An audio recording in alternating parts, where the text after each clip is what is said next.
Today we should say it's a little bit sad for us here today, we're trying to make it sort of a somewhat joyful celebration. A year ago on this day, the host of the Michael Brooks Show, former contributor, a contributor on this show, co-host of this program, producer of this program, Michael Brooks passed away a year ago on this day. And in the second half of the program, we're going to dedicate to just reminiscing about Michael and remembering him. He was many different things, I think, to many different people, obviously. But he provided a lot of fun on this program and great insight. We'll go through all of this and his trajectory in the second half of the program. But he worked on the show from 2012, I guess, to 2020, 8 years. It's the longest single work relationship of my lifetime, and certainly had the longest tenure on this program, aside from myself. And I don't think there's anybody who works on this show who doesn't think about him at least every day that we do the show. We still have many elements that have been produced that are interstitials that involve Michael. It would be hard to imagine them not. And of course, I think that's the same of the audience. In many respects, a lot of people have watched Michael sort of almost grow up in some ways. He first came to the show in 2012 with the idea that he was just going to do it for a year. I think he had done an internship or at Talking Points Memo writing.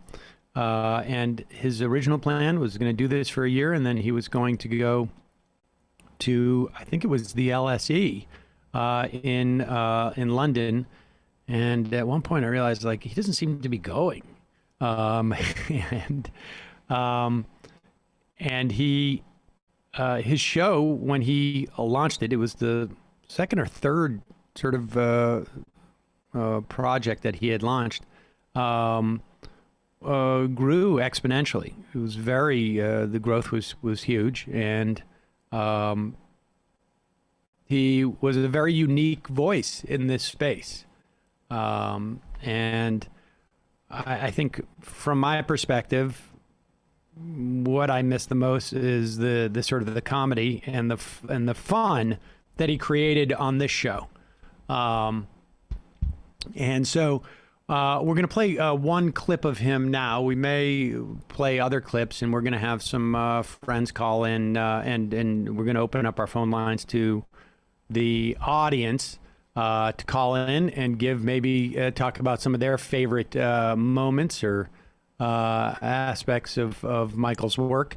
But this one I chose because I was just saying to these guys, we have done about 2,700 episodes of this iteration of the Majority Report. And I can remember about 5 of those. And but the moments that I remember from this show were almost all 5 of them were moments of laughing, either with Michael or generating the laughs with Michael. Or laughing, I was say laughing and laughing at him. There was a couple of those times there, actually. But this moment happened back in 2013. So Michael had been with the show at this point by probably less than a year. And maybe it was about a year. And the other producer was Matt Binder.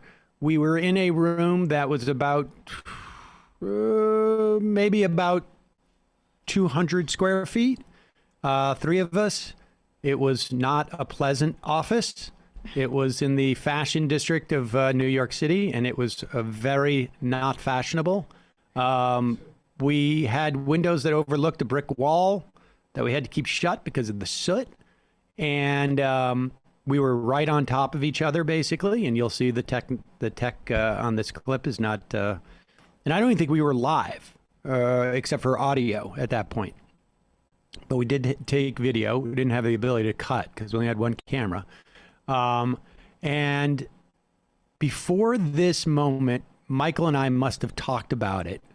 I didn't know that he really did impressions. I don't know that he ever anticipated using them on the show. But there was a clip of Rick Santorum, who I think this was in, I think this was in response to Mandela's death, but I'm not 100% sure. I believe it was. And Rick Santorum was on CNN comparing the Republican fight against the ACA to the long trajectory and fight of Nelson Mandela's life, which I hope is understandable, we found completely absurd. And so we started talking about this, and I think Michael must have said beforehand, like, I'll do a Mandela impersonation. And we probably said, like, yeah, you'll talk about how you're actually like conservative too.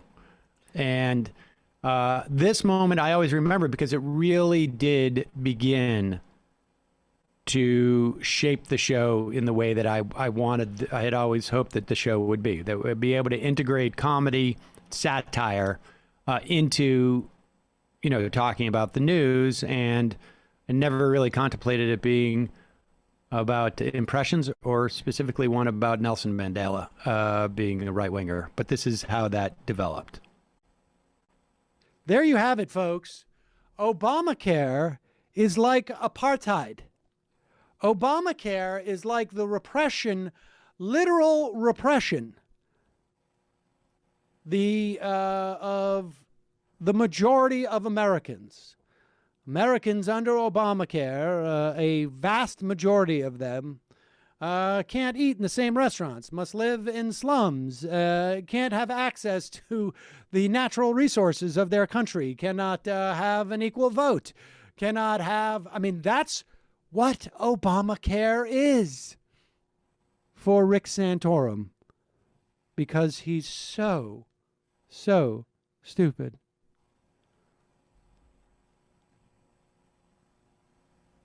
Yeah, you want to do Mandela? It was like in Santorum. We hadn't quite worked out the smooth transition at this point, but go ahead.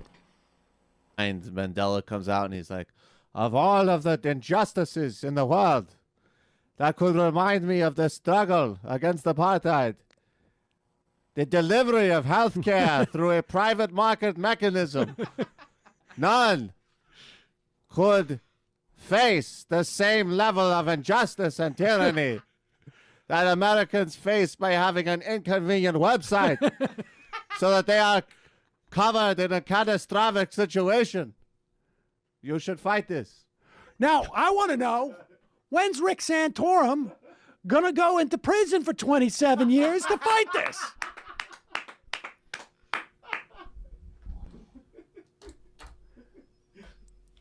Unbelievable. The names Santorum, Gingrich, and other heroes of the struggle against the slightly expanded Medicaid.